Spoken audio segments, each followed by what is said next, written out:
That's better. Hello, everybody. Welcome on in. I'm excited to see all of you here. And howdy. Welcome to Global Hack Week. Welcome to Data to Dashboard Part 2. Excited for y'all to be in here and join us.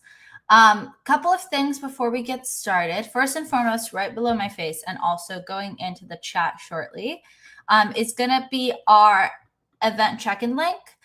So this helps us track a couple of things. First of all, that you are here and you are enjoying the live stream and you're having a great time.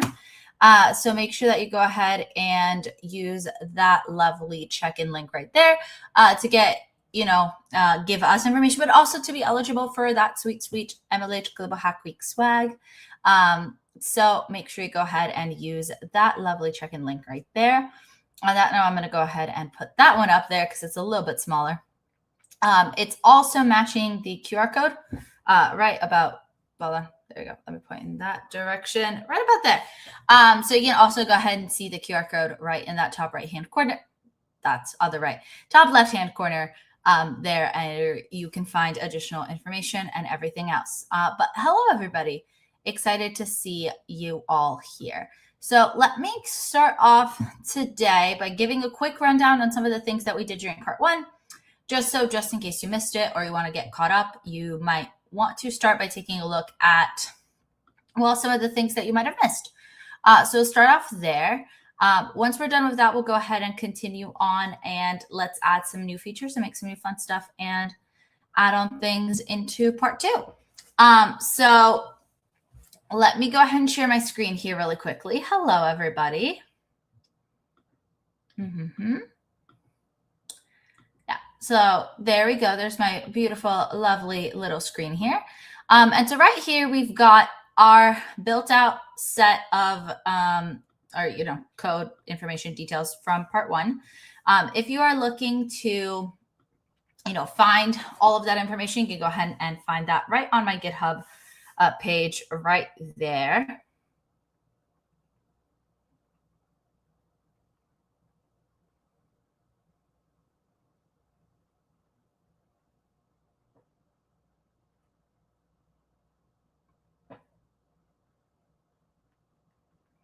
All right, a couple of things here. Let me see. That's all set. Other random things, sending me emails and messages right now. And then go ahead and continue on here. Sweet. That should be looking all good. But anyway, as I was saying, this is our student dashboard that we built out yesterday. So you can see some of the information that I have in here, right, for actually setting up the project, installing it, the features, the data set, and the basic kind of rundown of what our project looks like.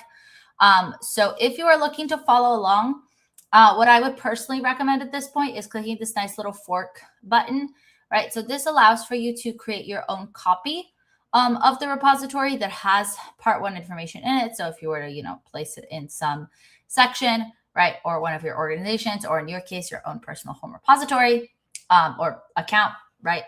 There you go.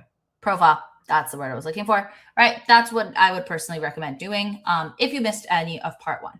If you were here for part 1, that's pretty great, right? You should be good to continue on and proceed as usual. But hello, everybody. Seeing a couple highs in the chat, saying hi back. Should be a pretty fun stream as we continue on to part 2 today. So if we take a look at my lovely Visual Studio Code here, I'll go ahead and boot up this screen share instead. Great. And I'll open up my student dashboard in here and then show off some of the code and setup that we have in here. So what are some of the things that I actually went ahead and did yesterday, right? We set up our, oh my goodness. Sorry, my dog's foot is right where I was wanting to move to sit. But hi, everybody. That looks so much better. Okay. It was showing me there was only a couple people here, but this makes so much more sense. Sweet. So in here, if we take a look now, right, at my lovely, lovely section of code, there's a couple of things that I want to show you for the setup before we jump in today. First of all, I did go ahead and create kind of a basic data set for last stream, right? I just like I mentioned, had it generated based on some criteria that I gave it. So in there, you can see, right, everything from like individual student IDs, names, the class period that they happen to be in, the assignment name, right, the assignment type, the date that the assignment was given on, their current score, the max score on the assignment, right, so how many points was it graded out of, and then whether the student actually submitted their assignment or not. I actually want to try out this Rainbow CSV extension. I'm going to see what happens here. Sure. Let's see what this actually accomplishes. And you'll see what that looks like and does. I don't know what y'all can see in here, but we'll find out. But either way, highlight CSV and TSV file. That looks a lot better. Sweet. So yeah, that just highlights information within CSV files. So that's pretty cool. We'll go ahead and move that on. And then in my source file, I have my Python cache, which is fine. This is from earlier, right, which is totally fine. I want to take a look and see if these files actually got pushed up though, because I think if they did, I want to add them to my git ignore. Let me figure this out. Feels like you can hear me. And yeah, cool. All right, so this is a great portion to show you something that I definitely want to fix, right? So you can see I have these cache files, right, which have specifics for my runtime version, right? But these are specific to my machine. I don't think I actually want these to be in your publicly accessible repository. So what we're going to do is we're going to go ahead and add in src /__ pycache into my git ignore, and I will also add in any file ending with .pyc. So let's go ahead and see if we can update git ignore to remove pycache, right? So I'll go ahead and also use my commit button here. In this case, to commit, I'll sync these changes up. And I got an error. Lovely. Let's see why. I probably have a merge conflict. Let's see. Yep, I sure do. Or got to merge. All right, so we're going to go ahead and get to use subterminal here to spice things up this lovely afternoon. I'm going to go ahead and do a quick merge here, and then I'll push these up. Try running pull first, makes sense. Get pull. And then merge batch brain, please enter a commit message to explain why that's fine. So let's do that. Cool with that. All right, sweet. So this does our README, makes sense. Then I will try to pull again. Sweet. Then let's try to go ahead and push now. So we did our rebase and fixed our merge conflict really quickly. So you can kind of see where we had this error here in our readme.md. Apparently, I changed the language of the readme and forgot about it yesterday afternoon. But this is a good lesson to show you how to actually deal with this lovely source of control and other various issues that you might run into. Now the thing is, right, is that I still have this pycache added here. So let's see if we can remove this from tracked files in GitHub. So in this case, right, we are going to go ahead and run this lovely little command, right? So we're going to want to remove the pycache. We might need to cd to source here first and then run pycache. There we go. So this is going to go ahead and fix up these lovely changes. So we'll say remove pycache from Git, right?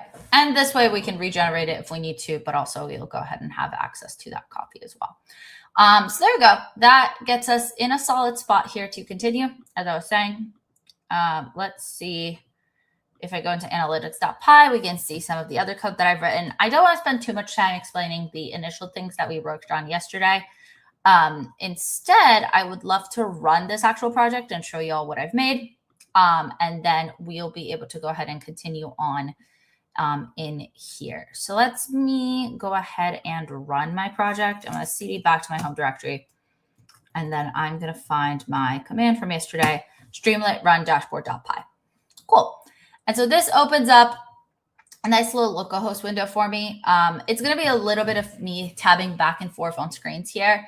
But what I'm going to go ahead and do next, I'm going to share my screen real quick. I'm going to open up a window here. And if you ever catch me on the wrong one, just let me know and I'll tab it back. All right, at this point, I'm going to go ahead and remove the GitHub banner. I'm assuming everybody who's wanted it has already grabbed it. And I'll also remove our check-in banner. If you need either of those two things, feel free to just send a question in the chat and ask them. I just want to make sure we have the most real estate for our actual project and this content. So let me make this screen a touch bigger. And then there we go, right? So this is our lovely student performance dashboard. In here, we've got a couple of headers, right, that highlight our class performance overview and our individual student performance and our class performance by period. Of course, then our assignment performance by each individual type and some raw student data, right? So lots of information in here that we have. You, of course, can load into a student, right? See their assignment scores based on the assignment that they turned in. You can also see the assignment type, right, as labeled by this little graph here. Their rolling average, which is their average score on the last 3 assignments.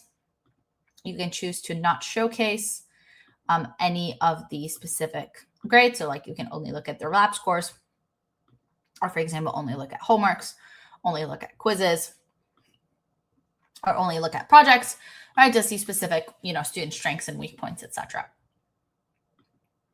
So this is generally helpful, right, and gives you some nice achievement of individual student progress.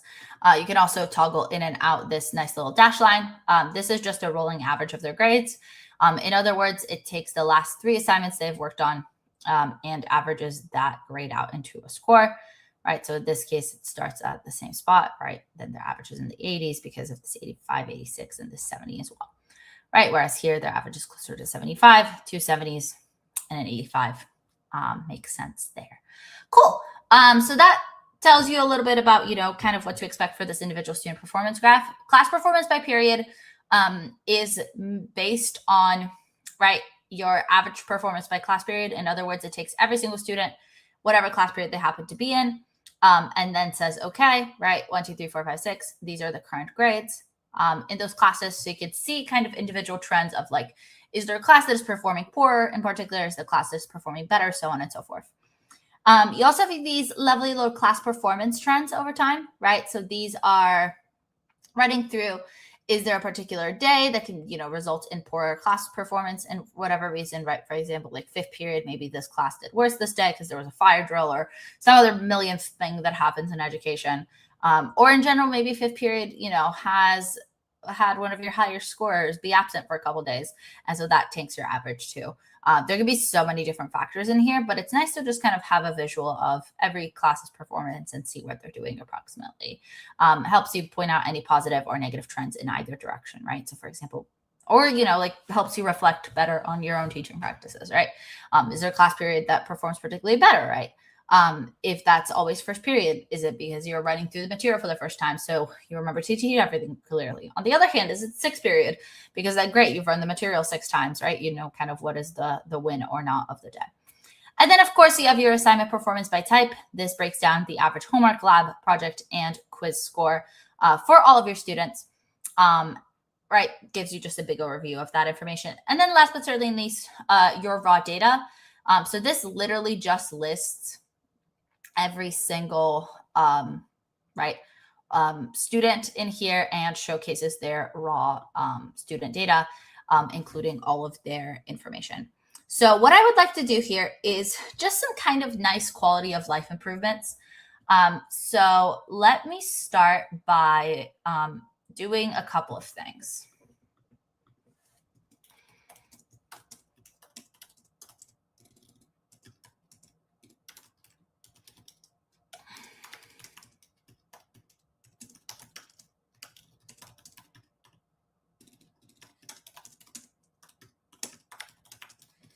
And I think I'm going to have a couple more like blank empty spaces in this stream. So I'm going to go ahead and put on the little music in the background. I like it when I go quiet because otherwise it's like frustrating for me. I feel like I have to fill every second of the stream with me talking.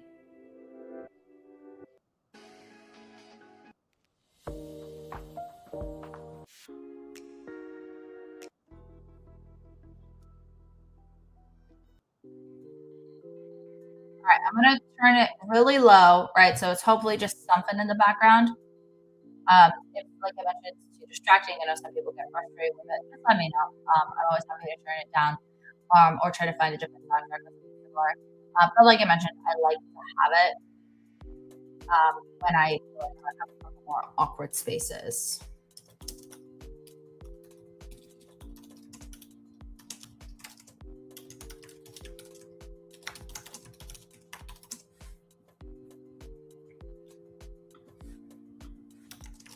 Mm-hmm.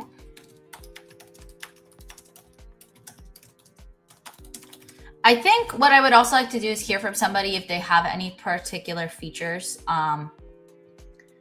right, in here that I want to go ahead and kind of show off in here. So what I'm going to do to start, and this was kind of the first feature that I thought of that I wanted to try out, is I want to see if I can show an individual student's data.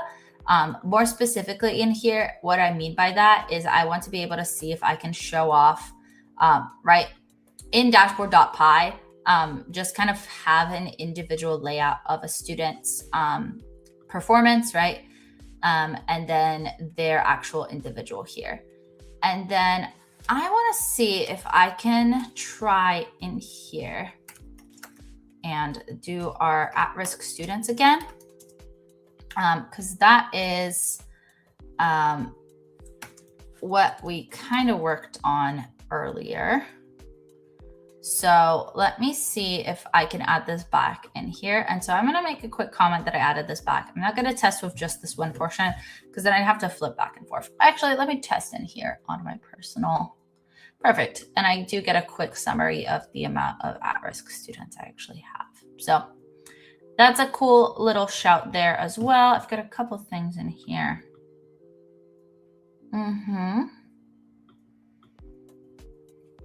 Perfect. And then we've got a couple more things I want to take a look at here. And then I'm going to open up my code menu in just a minute. Da-da-da-da-da.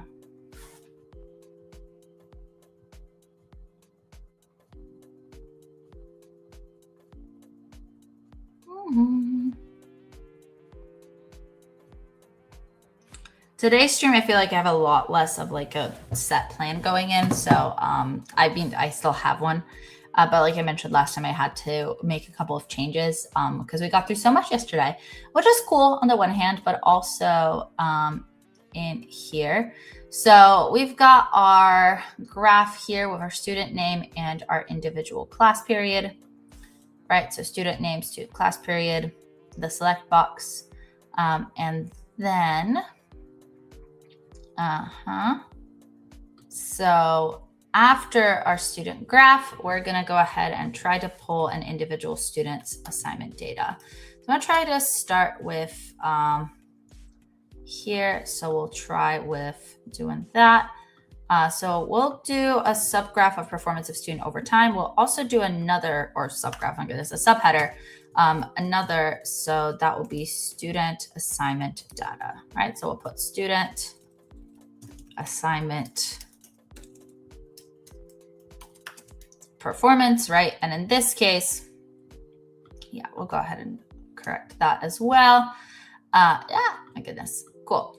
And then in here, I want to go ahead and create a student table. So I'm going to create a student table here, and that's going to have the student data file, and that will have a host of different things in it. Just want to press enter. Thank you. And then in here, that should be a list of, let's do date, assignment name, assignment type, score, max score, or we'll just do percent. Cool. So that will cover those. And then In here, we'll also do dot sort values, and then date, we'll do them by ascending. So we'll do the most recent ones next. And then we'll also do some formatting.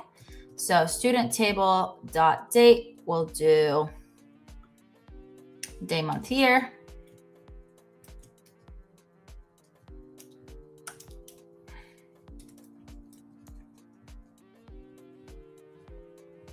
Or I don't think we need to worry about that. That's doing year, month, day. I don't really feel like that's necessary. Let's work on setting up the percentages instead. So we'll map this to our rounding to the nearest two decimal spots. So that should take care of our rounding errors here. And then finally, we'll also do some renaming of columns to make them look nicer in here. So we'll do student underscore table. It'll be student table rename columns, and then we'll do date is date, assignment name, type, percent is score and percentage. And that should cover those. And then last but certainly not least, we want to display our student table, and then we will use the width of our container. Cool. So let's see. This one is just a nice little addition in terms of like actual, items that we can look at. And so let's boot up this lovely student performance window in here. And let me refresh the page. And there we go. So we've got this lovely little section here, right? So this formats it to rounding here. This date is not that helpful. So let's think about how we can actually improve this. First of all, definitely we do not 100% need the time included in our actual dropdown. So what I'm going to do here is I will say that date, assignment name, assignment type, percent, score. Instead of the map, I want to try to use .round here and just round to 2 decimal places. So the map will format so it's like 80.00 instead of doing 80. I want to see if round works here a little bit differently. The other option I want to try in here as well is to, I literally just said it, to actually change that date formatting. So we actually almost did it earlier, and then I said it should be fine. And then stringing, I want to try DMY. I want to see, or MDY. That's the American standard, right? So MDY. I want to go ahead and see if I refresh the page now. What does this look like? And then if it looks great, I'll go ahead and show it to y'all. Great, cool. And then, so in here, if I should really figure out a better way to do this. I used to have a second monitor set up here, and it worked pretty well. I should figure out how to plug in my second monitor into this computer. It's a lot easier to do it that way, but just hard to stream with only one monitor.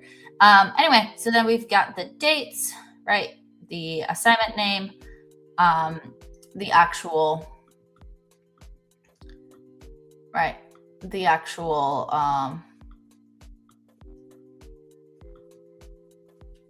right?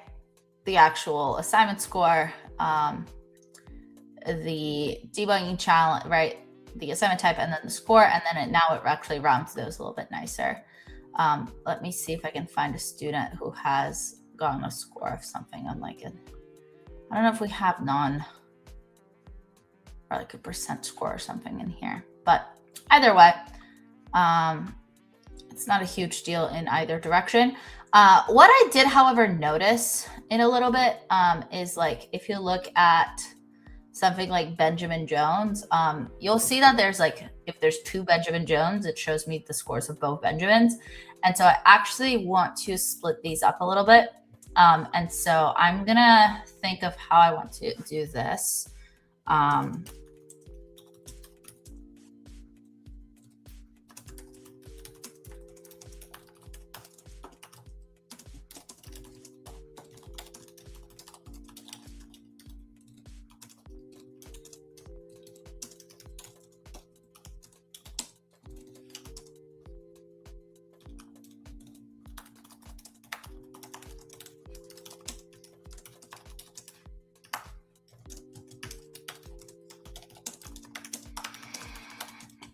So in this instance, what I want to fix is using the student identifier as the student name, or the student name as the identifier. I want to use the student ID as the identifier here. So I'm going to go ahead and head on over to our drop down in here. So I select my student. So then in here, what I have is student summary. Cool. And then, so I'm going to do and create a lovely little student summary dot display name. Cool. So I have a couple of things here. So I'm going to comment this out for now because this is the actual offending line of code. And then I'm going to start by creating my student summary. So I'll say student underscore summary is going to be based on the display name, which I'm going to create. And that's going to be the student name plus the period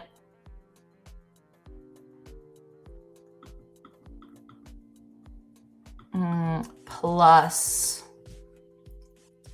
the student ID potentially.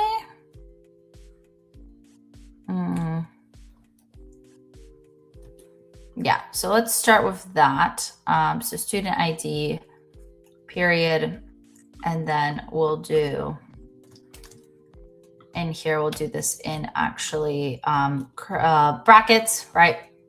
And then, so we'll then in here, we'll say after we've created this, no, I don't want your suggestion close by that. Hold on, I'm gonna turn these off for a second. Snooze these for 5 minutes. Great. And then in here, what I want to say is then say selected display.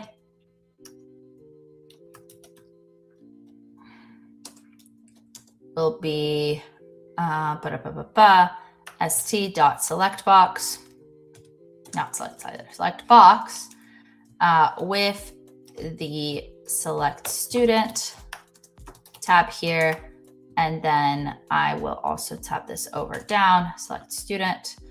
And then finally, in here, I want to try the student underscore summary dot sort underscore values. And that will be student name or student underscore name, and then display name. That should be in quotes, sorry. Display underscore name here. Cool. And then I want to grab those in here. So I'll grab selected student ID will be student summary, right? And then in here, I'll grab not average score. And then I'll grab student underscore summary. And then display name is equal to selected display. And then that will be student ID.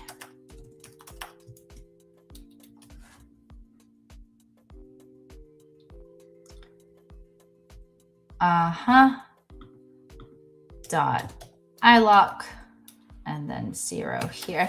So let me see here what I've got. I'm going to double check here. Could you show the code? Oops. Yep. I hate when I do this. My absolute bad. Let me share my screen here instead on the code. You should be able to see it now. Hopefully, well, we didn't miss too much. And then in here, I'm just working through this portion and getting it set up in here. And then finally, we will do our student DF. Will be the DF, and that will be student underscore ID. And that will be equal to selected underscore student underscore ID. Cool. So there we go. Hopefully that will help us deal with it here. So student is now not defined. Somehow don't think that is. That seems wrong. So we could then instead do student underscore summary for student name. And then that'd be the assignment performance there, because we have to grab the actual name. And then same thing, performance of student name over time, performance of student over time. Right, let's go ahead and give this a try. I'm gonna go ahead and try to rerun it locally first, see if I get an error, and then we'll go from there. Okay, that's cool, I guess. Uh-huh.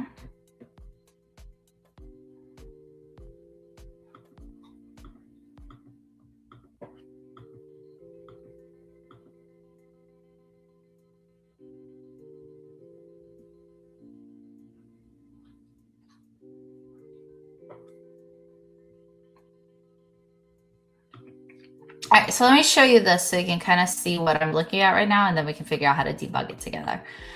So if we start in this lovely little student performance dashboard, you can see here, now I have this one.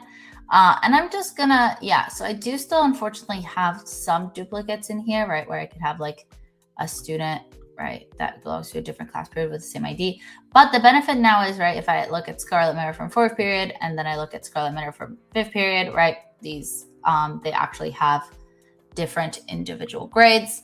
I'm wondering if there's actually like 72 unique students, or if it's 72 unique names, right? You know what I mean? Like 1, 2, 3, 4. I feel like I should count that, or like look at the number of IDs if I go into search here and like try to figure out how many, what's kind of happening here with this data set. Otherwise, we might want to like take a look and see if there's like any improvements we can make to our data set as well. But what I want to figure out is if I look up the student ID of, say, Amelia Wilson, right, which I'm pretty sure had multiple people on it. She has 18 projects. And then if I look up Amelia Wilson, there's 18. Okay, what about Ava Wilson? Maybe there was 2 Avas, I don't remember. There's still only 2 of these. So why do I feel like there's more? Why is it telling me that there's 2 Amelia Williams?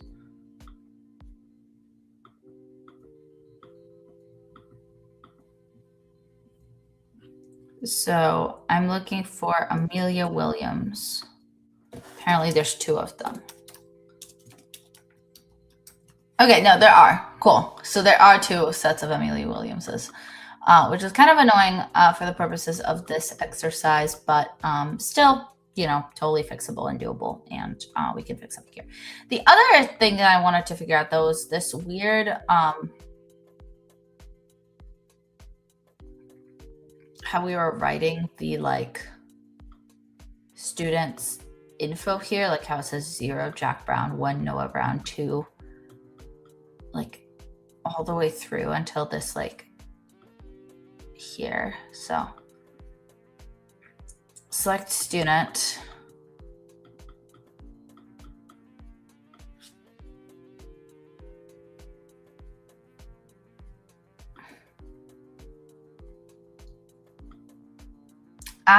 So it's, okay, I see what it is. So it's this part that's off. I'm going to delete this here. So I need the student summary, student name over time is what's not working here. So if I look at, so I used to store student, right?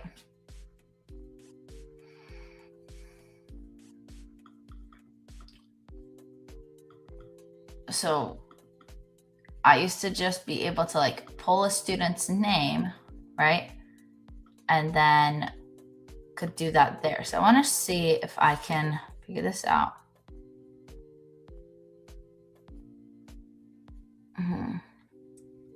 So here it's telling me to filter each individual student, right? If I use my actual recommendations. Looks like I already have my snooze back off. But if I,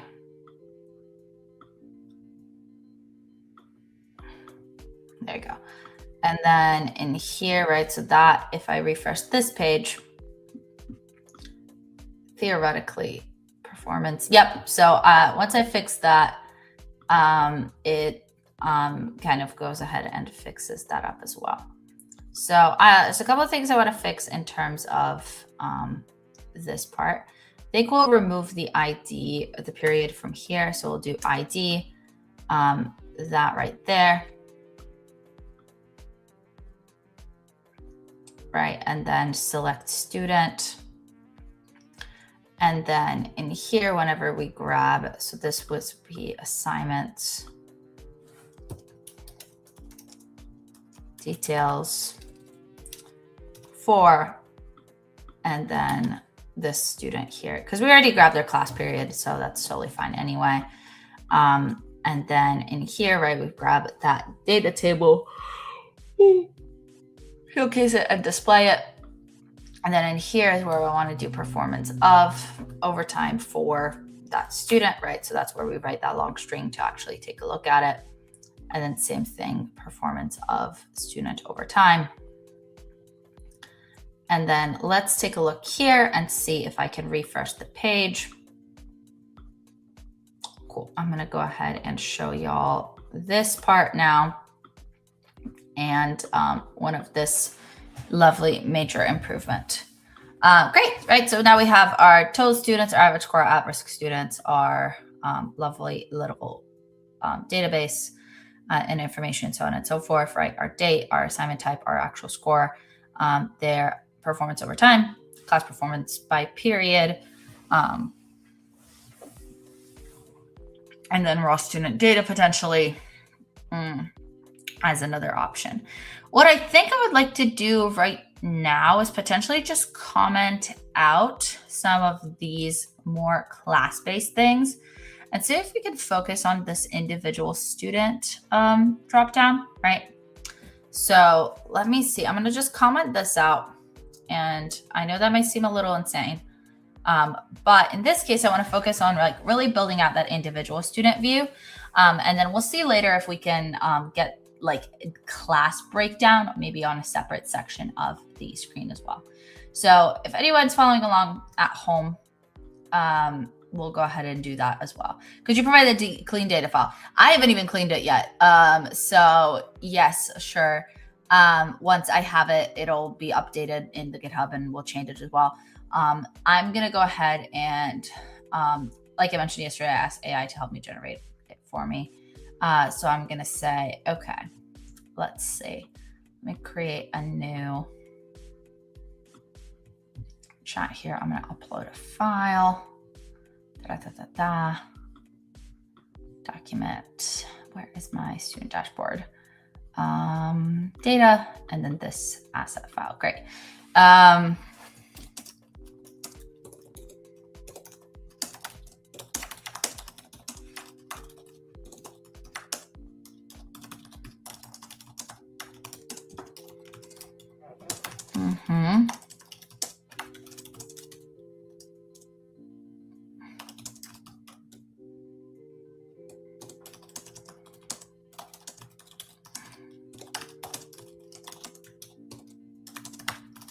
So first of all, one of the things I've noticed with the initial data file is that the grades for students are too high.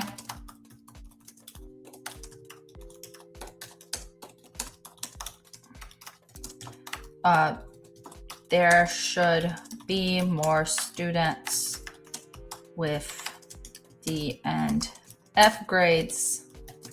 The average should still be around 75%. And then number two, let's see, there are not enough students. Generate a file with 150 students. Instead, each student should have about, let's say, 3 projects. Should have 3 projects. 5 5 quizzes, 8 labs, and 10 homeworks. We'll go with that. And then the last option is going to be for number 3. There are multiple students with duplicate names. Please give each of the 150 students a unique name.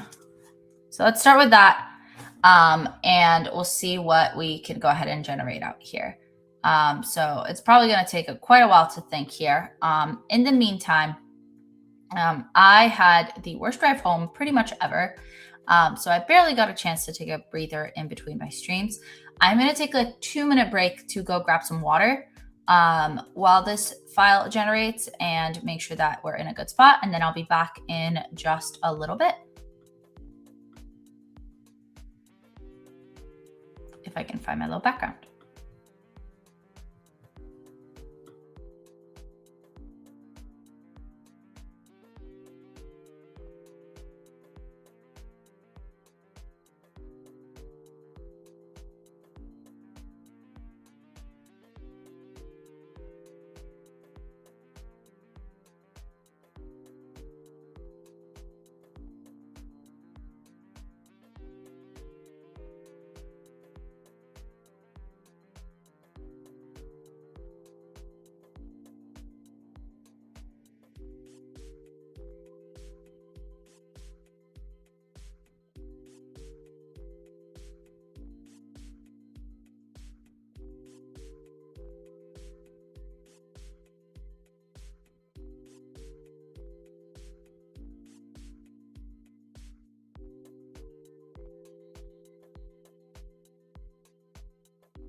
Hello, everybody. Welcome on back. What is your go-to LLM for these? Honestly, whatever I happen to be messing around with in that moment, or whatever I can get, like a trial for or something similar. I dabbled in Cursor for quite a bit for doing anything like that, and I thoroughly enjoyed that one. I honestly sometimes will pull up Gemini if I'm working on stuff.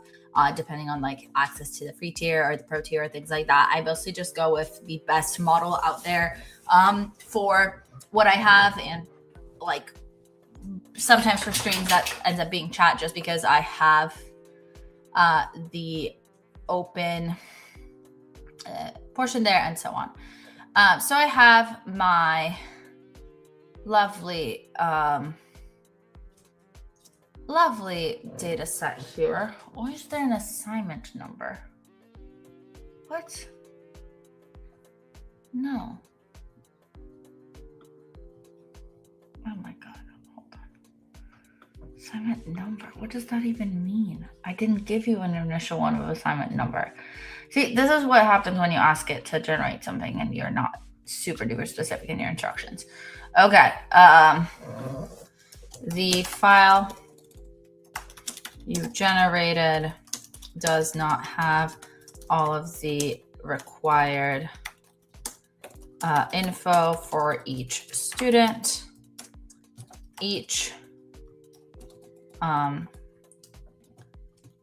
student IDs should be on the graduation year, followed by 4 random numbers. Yeah, so student ID should be their high school graduation year, followed by 4 random numbers. Then students should be assigned class period in which they take class from 1 through 5. Great. We'll just do, for 1 through 6. And then we'll say each assignment should have a name similar to what a teacher would give. So this would be something like lab, or let's say arrays, homework, or I don't know, we'll say digital pet project, right? Which is a name of a real project that I gave to my students a couple days ago. And then in here as well, we will say each assignment should be scored out of, each assignment should have the score the student received, and then the max score, which is how much the assignment is worth.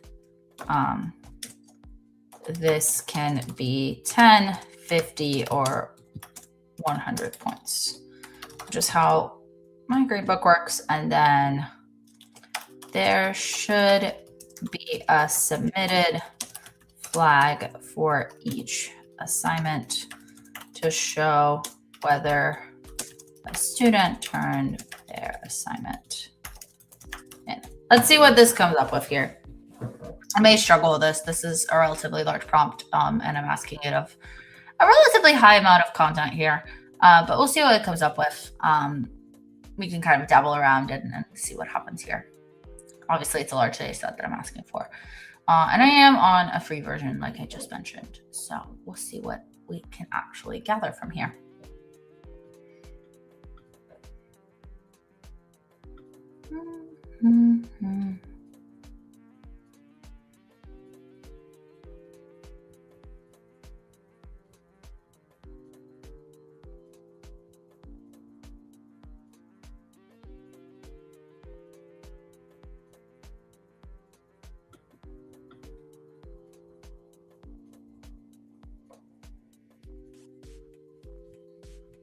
Cool. So in here, I think this will look much better. Yes, except I still do think it forgot the dates.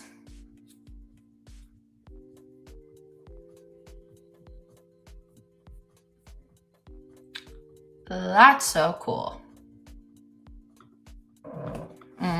Remove the grad year column, add the assignment due date column instead. Use due date from on weekdays from January 5th until today, February 17th. Cool. Let's see what happens there.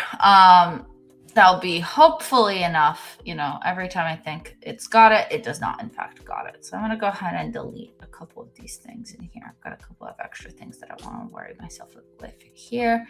And then it's doing that. I'm going to go ahead and check on something here in the meantime.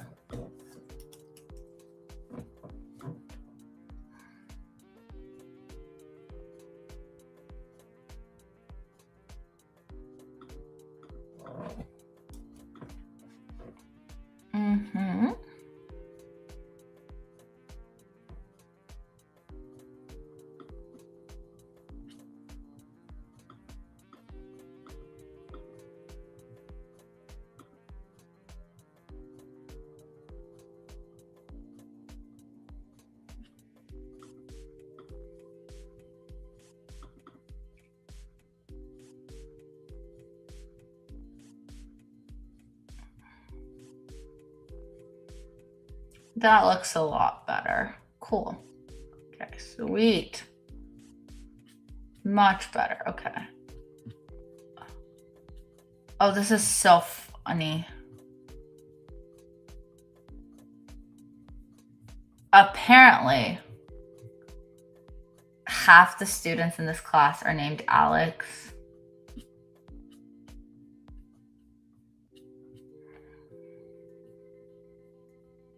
Jordan, Taylor. Yep. Literally all their first names are Alex, Jordan, or Taylor.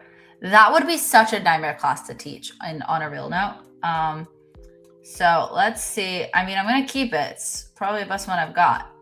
But I'm going to rename this. So let's rename this. I'm going to delete this file actually. In here. And then we'll do computer science teacher data set 2026. I'm pretty sure is the name of the original one. Yep, perfect. So we've got lots of changes coming in here. All right, I'm not even going to worry about looking at that working tree. I'm going to go ahead and refresh my dashboard and see whether that change broke anything. I'm sure it actually did. Let me rerun this. Yep.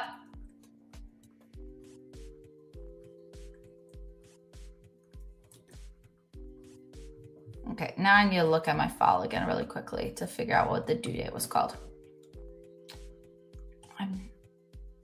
Okay, let's see.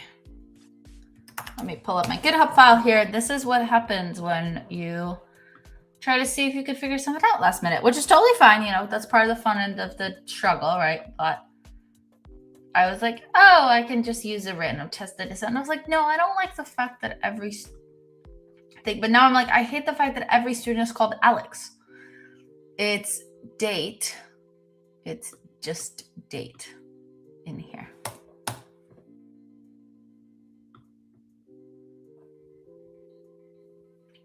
Cool. That should fix that error. So let me go ahead and run this and see if that fixed it. Perfect. Oh. Now apparently I have 102 students at risk out of 150, which is so fun. That seems off. We'll have to look at the tweaking those statistics and figuring that stuff out. But there we go. Great. So now I can pick every student here, right? There we go. That looks a lot better. Got a lot of better variability here in terms of missing assignments and things. Looks like we have all of the projects are assigned in the first day, and then all the homeworks are assigned at the end of the semester, because that makes sense, right? To assign every single one of your homework assignments at the end of the semester and every single one of your major projects at the start. Totally. Absolutely makes perfect sense to me. But you know what? It's good enough for the purposes of this exercise, at least for now.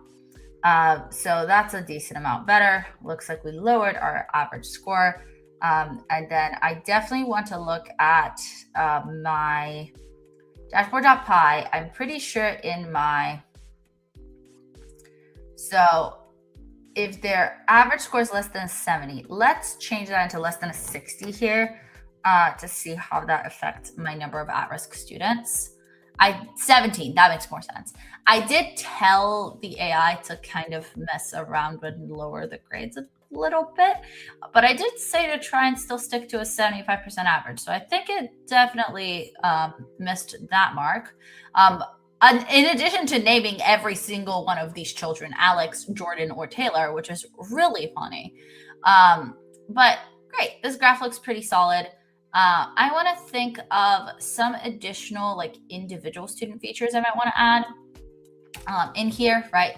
So I want to think of some like individual student graphs.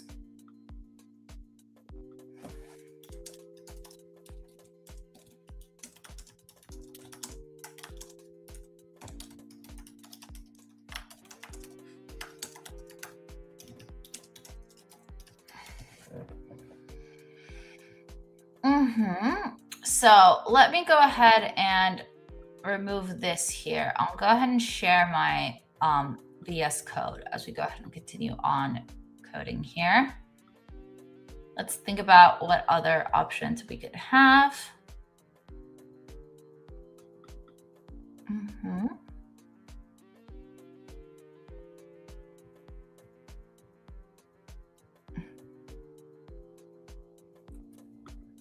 So it's telling me potentially to continue like adding in some summary metrics in here. So where I get my student summary, right? And I begin this part. I don't know why I'm making this. I'm changing the size. Not my bad. And now I've made that full screen, which is not what I want to do at all. Everything is all over the place. It's totally fine. We're doing okay. We're doing okay. Great. Sweet. This is just fine. I've apparently added random breakpoints too. You know, classic. Totally happens. Okay. So then in here, I define the student ID, right?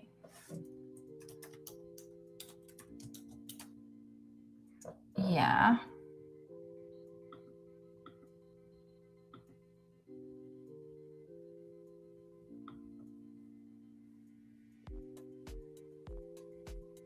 Mm-hmm.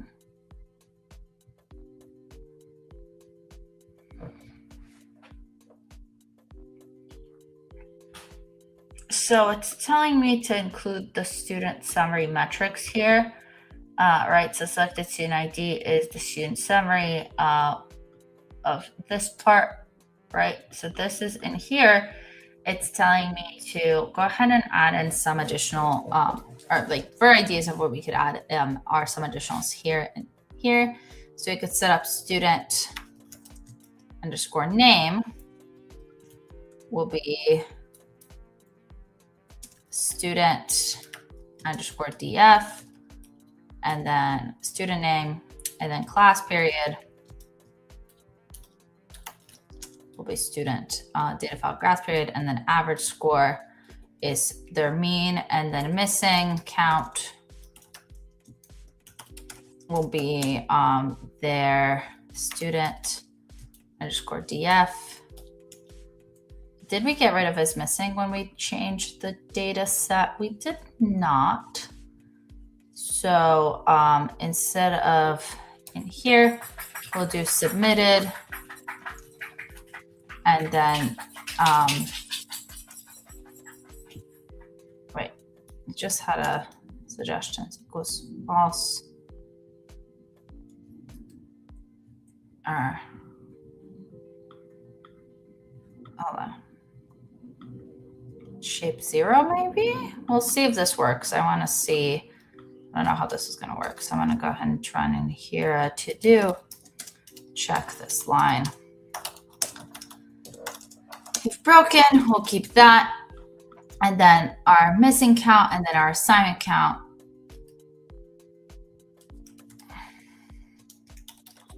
We'll do student data file shape, and then our risk level from student summary. This is what we kind of talked about. Student row is equal student ID. And then we will define our risk level will be student row risk level, and then subheader. I'm just going to move for student name, and then class period. Then we have 4 columns. We have average score, assignment submitted, right? Risk level, and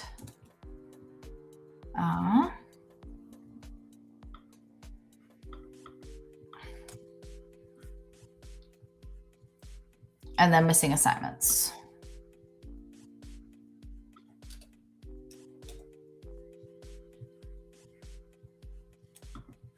And so we'll leave that here. And so I want to go ahead and give this a try run, see if we got anything working here. We might have broken stuff. We definitely did. Okay. So then in here, it's telling me that risk level is not defined, which I think I agree with, because I'm pretty sure that I left off doing the risk level entirely off of earlier.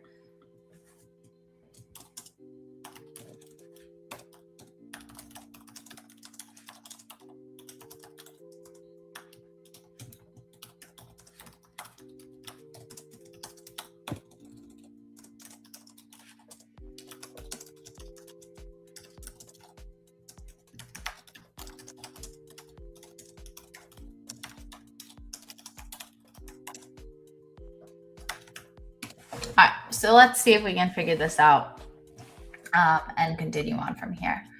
Got a couple of other things here. So we've got in features.py, we'll have add features, we'll get student summary.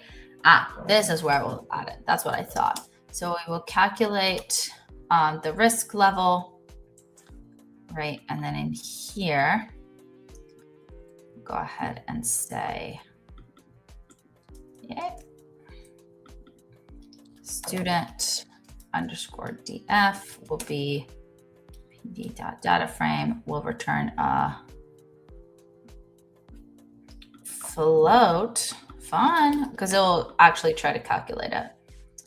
And then it'll say average score is the percent, missing count is the student df submitted equals false shape, and then the recent average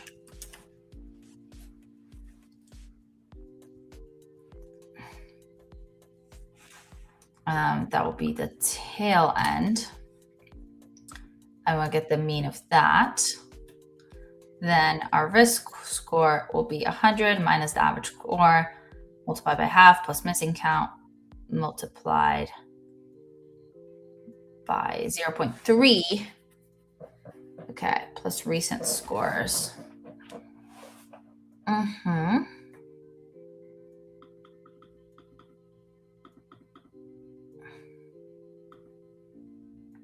Okay, so in this case, it's just doing missing count times 0.3. It's recent score times 0.3. So it takes a look at your most recent assignments. I don't think I agree with that. Let's take a look at, let's do 50% average score, 30% missing assignment count, and 20% recent scores to then return the actual risk score. Cool. And then in here, we could also then assign a string. So if a risk score is greater than 70, we'll do high, moderate, and low risk.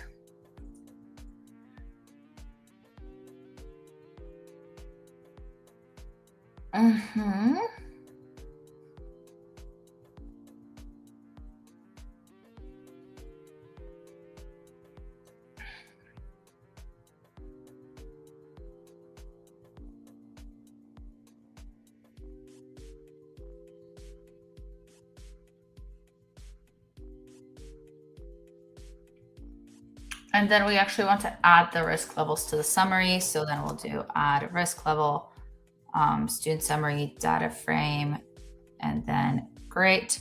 So in the student summary, so we'll do risk scores are empty.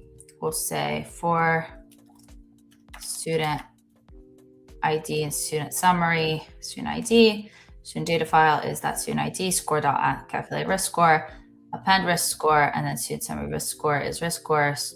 Yep. And then in here, last but certainly not least, we'll return that student summary. Great. And then let's go to student summary. Go to dashboard.py, student underscore summary. Lots of mentions of student summary in here, of course. Get student summary data file and then add it temporarily to the dashboard. Let's see if we refresh and we'll get some stuff here. So we get still an error for risk level, right? Which makes sense. So risk score level. So it will be student. So in here, what I want to try now, and I'm just going to make sure I'm sharing my screen here. I am, great. What I want to try now is let's vary this out in here.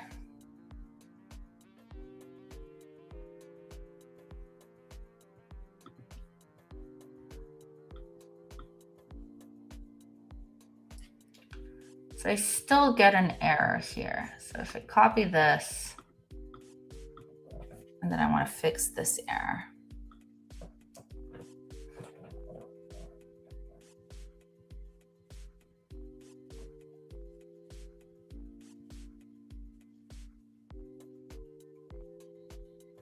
So I'm going to grab my features.py.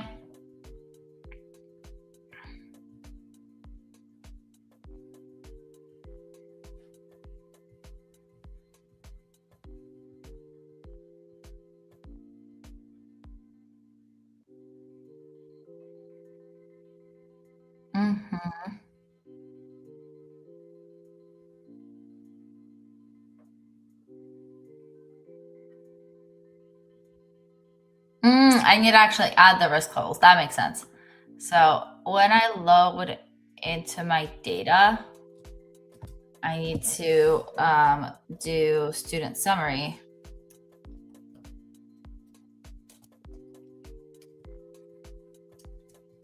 We'll need to add risk levels. The student summary data file, and we'll need to import add risk levels as well. Let me check this. Let's try that and refresh the page here. Apparently I have 0 students that are considered at risk, which is in fact wrong. So we know that for a fact. Actually, do we?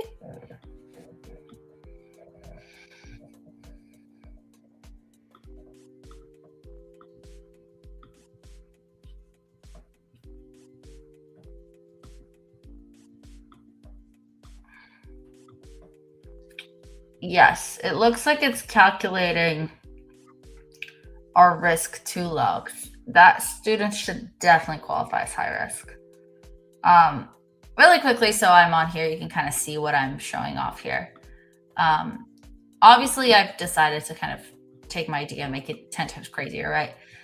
So if you take a look at an individual student now, all right, you could see, right, the class performance, total students, average score, at-risk student, individual student performance gets broken down. I pick each student, performance summary for that student, their average score on the assignment, average assignment submitted, missing assignments, and then how risky that would be considered for them failing, right? So let's see here. What I think I want to try is if I take a look at my risk levels here, there's a couple of things I want to add.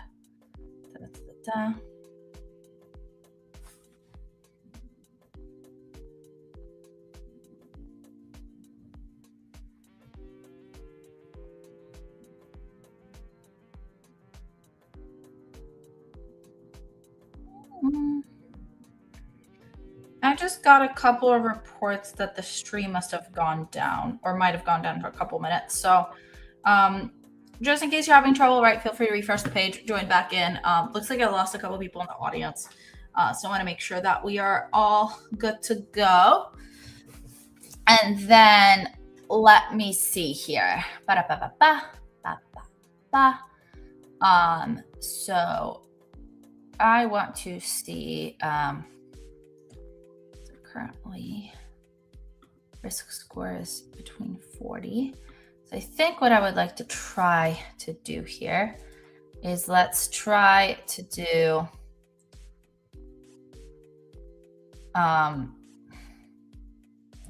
potentially, how would we calculate the risk score effectively? So I would say, let's think about the most formulaic approach here, right? So this is what we would like consider the actual risk score. So I would say their current average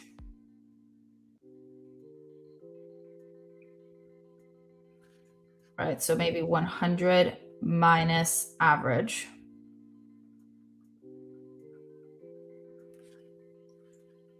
Plus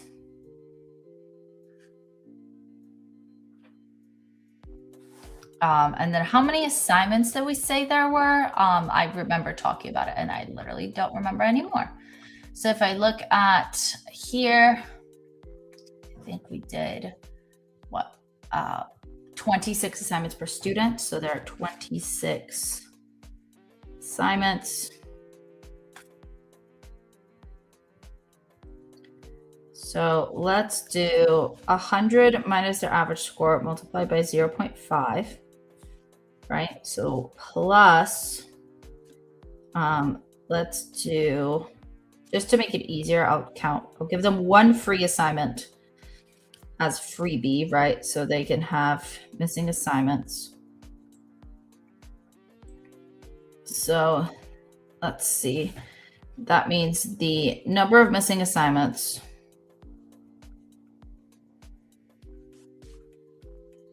minus 1 divided by 25. All right. And so that will be, so then this would be, right, this would give me a whole number anywhere. This would get me a percentage.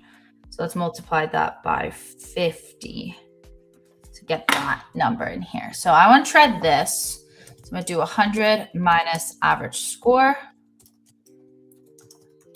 multiplied by 0.5 plus, and then we'll do missing count divided minus 1.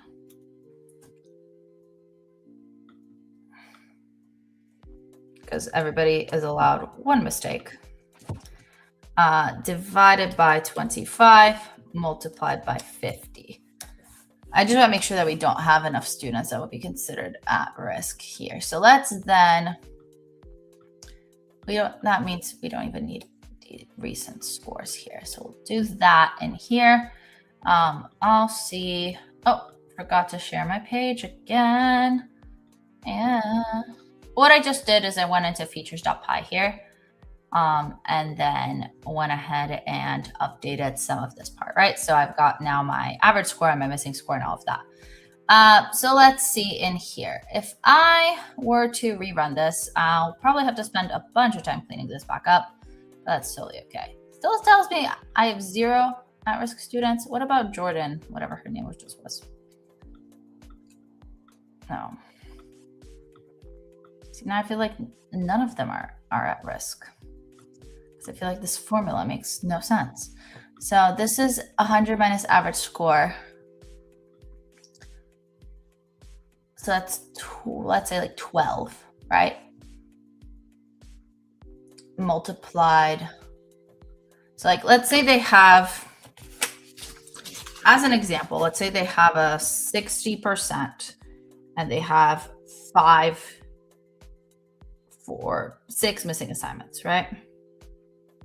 Which in my opinion should definitely put them in high risk. So that would be 100 minus 60, so 40 times 0.5 is 20. And then 6 missing is 6 minus 1, 5, divided by 25 is, oh my God, why am I playing here? 20 times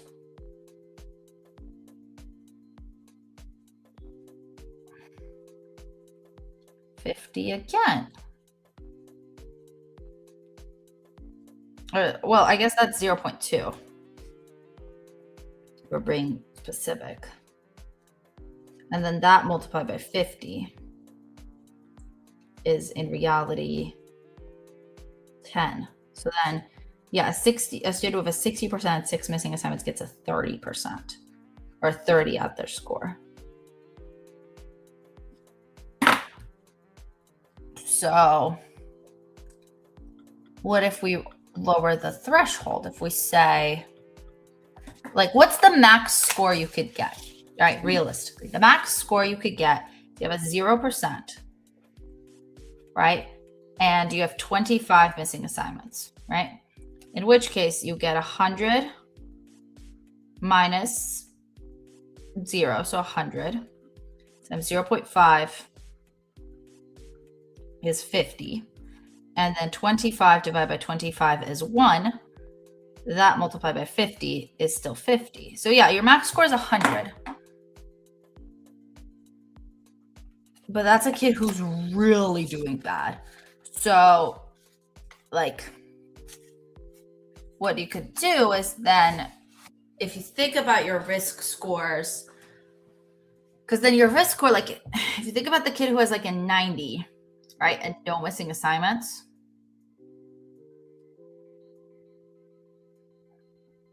then their score will still be a 5. Right, but a kid with 60 and 6 missing assignments gets a 30. So realistically, like, yes, So let's maybe do 10 and 25 as our risk scores here. We'll try that and see how that skews the results or if there's anything else. See, this is what happens with data analysis. Now I'm like, is it even worth it to have a risk score, right? Is it too much to have 24 students be considered at risk, right? Is it? But I don't know. But then in here, right, Alex gets a 59% and now he's considered high risk, right? Alex has 1 missing assignment, right? This Alex is 5 missing assignments, right? And then this one, right? But then is anybody really at low risk, or are they all at high or moderate, right? Because then when I'm thinking about it, right,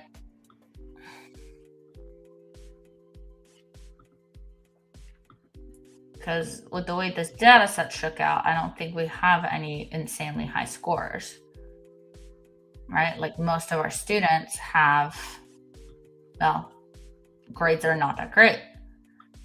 Like realistically, I haven't found a student with an average above a 90. So let's assume, right, for the purposes of this data set, that you're considered high risk with a risk score of more than 30 and low risk or moderate risk with a score of higher than 15. Great. Let's see how this affects the data. So we have 7 high risk students. And so if I now go to dashboard.py, I want to do column 4, right? In here where I have select student, individual students. So we'll do high risk students, and then we'll also do moderate risk students. And so I'll add in column 4. There are 4 columns here. And then I want to add in some moderate risk students as well. So now if I refresh this page, right, which is just a quick short thing, see, I still have 108 moderate risk students out of 150. I feel like that's too many. Like that's way too many. All that I did is I just moved all my high risk students and considered them to be moderate risk. And so that I'm saying any score. So what would be then a good score to put in here if it's not 15? 25? Right? Because that seems so close together that I'm like, you know? Let's just stick with this for now. Let's just say that it's a student who has, you know, like I think the 6 missing assignments and a 60% is a good indicator, right? Of some sort. We could also just calculate the risk score as 100 minus their average score. And then we could say anybody with it above a 40 is high risk, and anybody with it above like a 35 is a moderate risk. We're talking here about failing, right? 1731. Okay, cool. I think that makes a little bit more sense. We'll just stick with that for now. We won't worry about like calculating the number of missing assignments or anything like that. I think we can dig into that into individual data as well. But yeah, there we go. So let's see if there's anything else in particular I want to work on. Definitely a couple of things I want to go ahead and get set up in pushing this up. So I want to say updated file and info for part 1 or for part 2, cleanup TBD. All right, we'll go ahead and commit this, push this up, and that should help us there as well. There's a couple of things I want to do in that case. I'm going to go ahead and actually remove features.py, which seems kind of crazy. But I'm going to go ahead and also go to dashboard.py. I'm going to remove all of this commented out stuff for class performance. And then I'm going to also remove anything in features. Wait, I just deleted the wrong file. Craziness. Okay, I actually want analytics.py deleted, not features.py. That would have been absolute insanity. That had like all my hard work. And then we want analytics.py to disappear. That's the one we want. Cool. And then in here, right now, if I refresh the page, my localhost, just make sure it works. Great. Let's see if I can get some other additional, info or details or anything else set up here. So I've got ask risk calculation. So we already did that part. right, this is all the risk score. Yep, this is all this part. Ooh, class rank could be interesting. There's a lot of cool stuff that we could do. So we could do in here, right, performance over time, right, assignment details. We could also do performance by assignment type. So I had a couple of different ideas generated for like things we could add. So let's see, let's try out performance by assignment type and see what happens. So we get homework, labs, projects, and quizzes, right? And then I think what I would like to see here as well is, of course, the colors as well.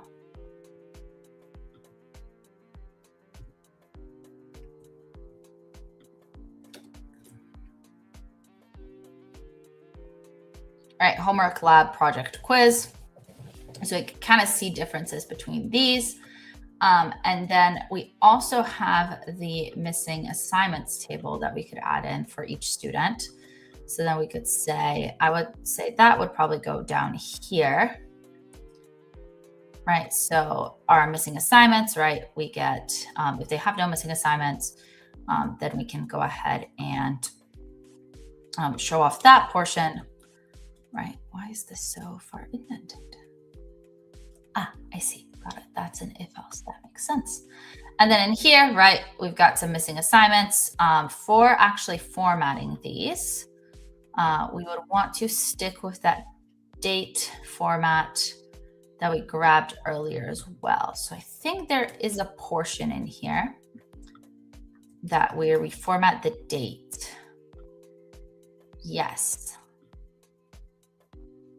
.dt.str time frame. So I'm going to go to my next declaration here. That is my 5th declaration of date, apparently.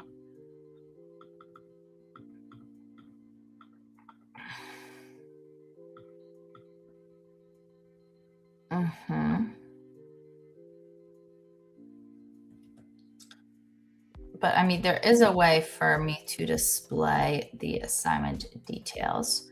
So missing table dot missing df, and then if I were to take a look down here, right, this is all the dimensions I actually have of date, the student df, and then student table. And so then in here, I would want to do missing table.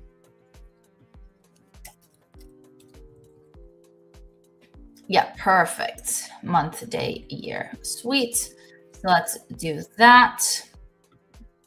Refresh the page here and see how that's looking. Cool.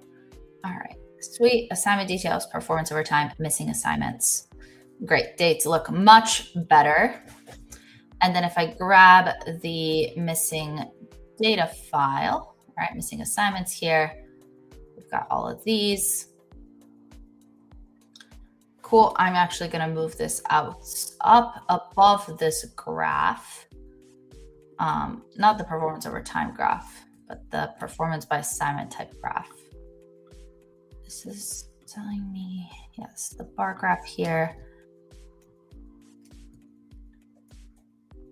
I feel like it should go right there, actually. Never mind. Cool.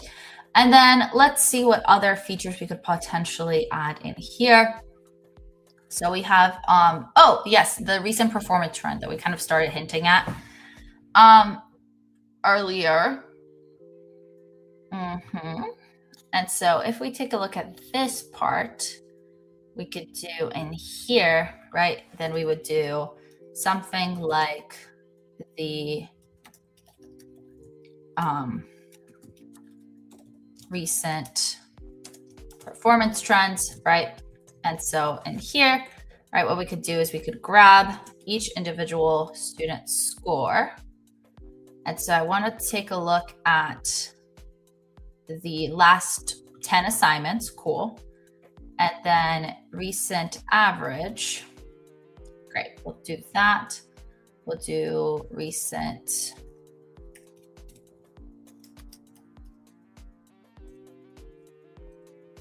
So this is trying to create me a graph. I don't think we need all of that. I think we just want a recent average. It's going to be recent scores.mean, and then overall average will be just our percentage.mean. And then if recent average is better than student average, right? Student performance is improving. Otherwise, recent performance is declining versus overall average. Else, recent performance is stable. I think what I would like to do here is within this wording is create like a differential or diff, right? Will be recent average minus overall average. And then let me see how I could do an absolute value here with just the ABS, probably. And then if diff, or technically no, we wouldn't want absolute value. So we want recent average minus overall average. If diff is bigger than 0, else if diff is less than 0, and I want to do bigger than 5 or smaller than 5. All right, smaller than -5, cool. And then everything else in the middle. So let's give this a stab and see what this looks like. I'll go ahead and share my screen there so you can kind of see it.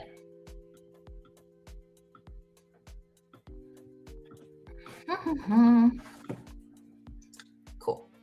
Got a couple more things.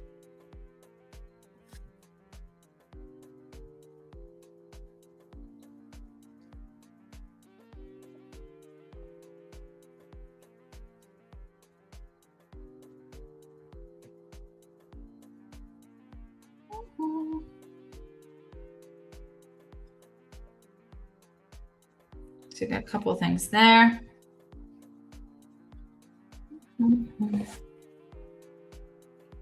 And then we've got all of these. Oh, hello. And then recent performance April, I have recent average versus overall average. Let's see if I can get something like that. This, of course, might be something that is just off in our little data set. So yes, recent performance is improving. Cool. And then let me see if I can find somebody who's is declining. So 60 versus 59. 63 versus 65. Oh, improving too. Oh, good job, King. He just had a lot of missing work, so that makes sense. Collins, stable. Let's see, Cooper, improving, cool. Foss, stable, makes sense. I really want to see some declining ones. Hughes, nope. Let's see, I want to see like somebody has a lot of missing assignments on the tail end, because that's gonna really mess with it, like if they missed a lot of the homeworks or something like that. So if we do something like this, declining, perfect. Recent 47.5. Oh, not me not sharing my screen. 47.5 versus overall 58.4. And then if you look at Alex Anderson, it says stable. And if you look at Collins, was improving? Nope. Oh, but Collins shows off this nice little no missing assignment section. That's really cute. I'll get rid of that emoji though, because I don't like it. Jordan Brooks is declining. Alex Brooks, stable. There was another kid I already saw. Yeah, I already shared my screen. There we go. Recent performance is improving. There we go. Sweet. We are good there. And then I want to remove that no missing assignments emoji because I like the emojis. No missing assignments. Great. We'll just remove this. And then we've got that. And then let's see if we've got our final. Right. So we've got our general graph here. So we've got our student name, right? Their class period, their performance graph, their performance by assignment chart, their recent trend indicator, and then their missing assignment table and their full. So generally, let's clean this order up a little bit. So I agree. I think let's put the missing assignment table below the actual recent trends. So I want to grab this this section, right? Everything in here. Cut this out. And then drag this in here. And then I'll go ahead and push this over right now.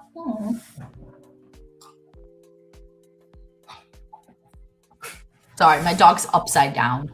I was just wondering if he was cool, but I think he's just biting his bed for funsies, which, you know what, kind of valid. So I'm going to go take him on a walk after this, but we'll have a fun time. Bless you, Todd. Let's see. Share my screen here again, and all I'm just going to do is vary the order in here. The missing assignments, and then I also want to do that full plot of every assignment. Will just be at that bottom there. Right, where it says assignment details, right? I'm pretty sure. Yes. So that will go right at the very bottom. So right down here, I just put this over. Let me re-indent this, which I always forget the command for. Nope. Oh my goodness. Oh, great.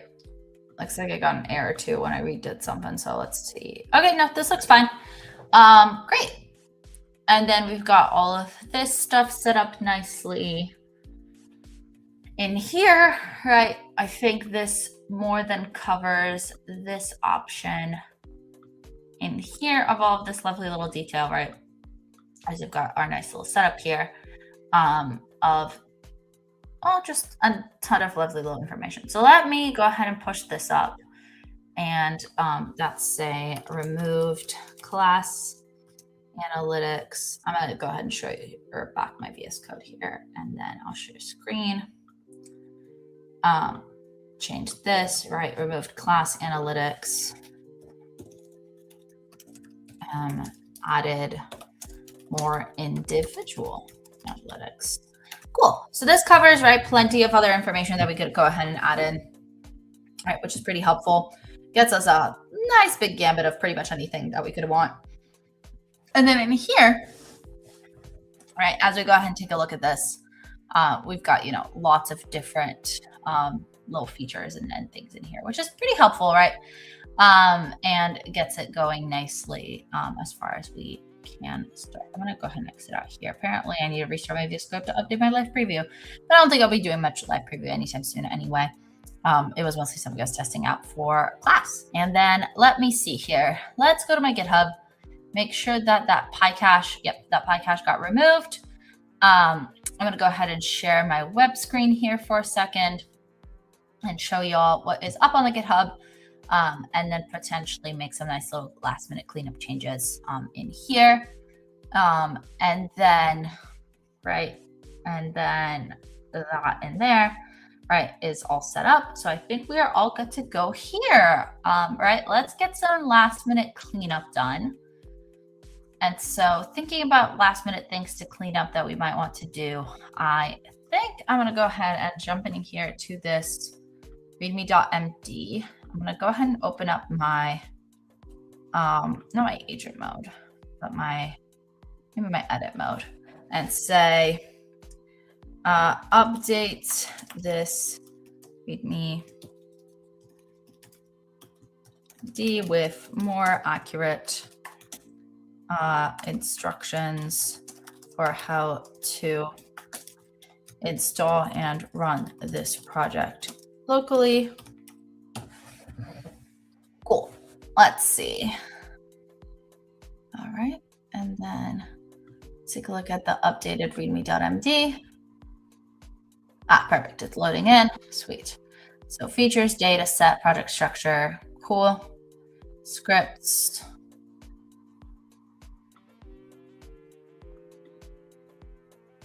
Mm-hmm.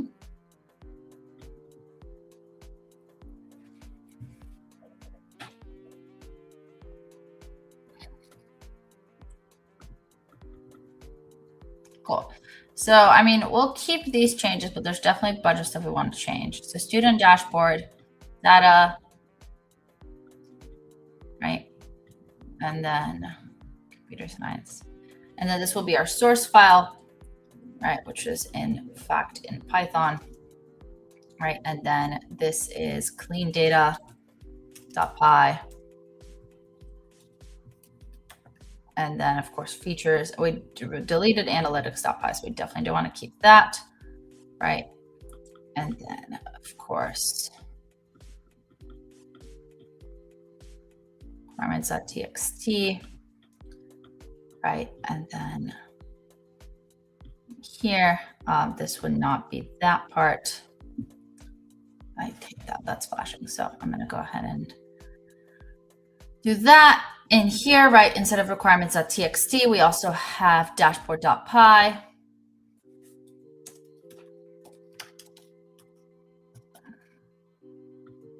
And then this is the Streamlit dashboard.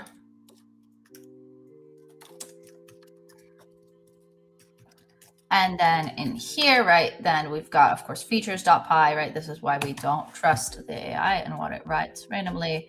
And then our data file is teacher dataset 2026.csv. So that part looks good at least.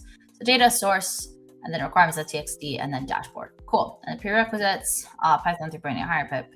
Great. Clone the repository. It looks good. Create a virtual environment. Install required packages. Usage, data cleaning, feature engineering, analytics, except this is wrong. So for usage, so local dashboard, and then we'll say, yep, bash streamlit run.py. So that looks great. And then, so we'll do run the dashboard. And then contributing, that looks fine. Installing required packages, any of our usage. I think this is overall a general improvement. So data cleaning, and then visualizations. We already have implement visualizations. So, and then, right, and the data set. This looks better. So let's go ahead and push this up, and this will say updated and proofread readme.md. We'll start with that, commit this, push this up, and then let's take a look over on GitHub and see what we're looking at here. I think this looks a lot better. So you can kind of see what the instructions look like on here, right? You can pull this up right here. So that looks great. You can kind of see the initial portion. You can see all of our major progress. And I think that pretty much covers everything that I really wanted to talk about over the last like 2 hours or so. So let's do a couple of things while we're in here. First and foremost, if you enjoyed my lovely stream and you enjoyed hanging out with me, there's a couple of things I would really appreciate if you did. Always welcome, never required. First and foremost is make sure that you go ahead and check in if you did not get a chance to already do so over at that link below. Next up, make sure that you go ahead and leave me and or the rest of your lovely MLHers feedback over at mlh.link/GHW feedback. So this just allows for us to see what streams you're enjoying, what streams you wish you saw more of, how the timing was, the pacing, the topic, the structure, whatever feedback you have, positive, constructive, I'm happy to take it. I'd love to hear about what you enjoyed on the stream, what you wish was done differently, so on and so forth. So as we keep planning up your next streams, that's what I would personally recommend. So yeah, I think this is probably a solid stopping point. I don't think I have anything else I really wanted to add or any other like small things or questions or anything. I will go ahead and shout out our next lovely stream, which is Data Structures and Algorithms in Python 102. This will be part 1, which is coming up right directly after me. And then we've got Data Structures and Algorithms in Python 102 part 2 coming up on Wednesday at the same time. So 2-part stream if you want to hang out with Gabby. That's gonna be oh my goodness, brain is fried. That's gonna be right in about 15 minutes. Or If you are looking to tune into part 2, because you have to go right now, that will be in 24 hours and some change, because we'll get part 3 right around that time as well. So that'll be exciting. I hope you enjoy the rest of your Global Hack Week. Thank you for hanging out with me for a small portion of it. I will see you in Cloud Week, probably. Seems like the plan right now. So if you do not get a chance to see me until then, have a lovely rest of your Global Hack Week, and I will see you all in the next one. Bye, everyone.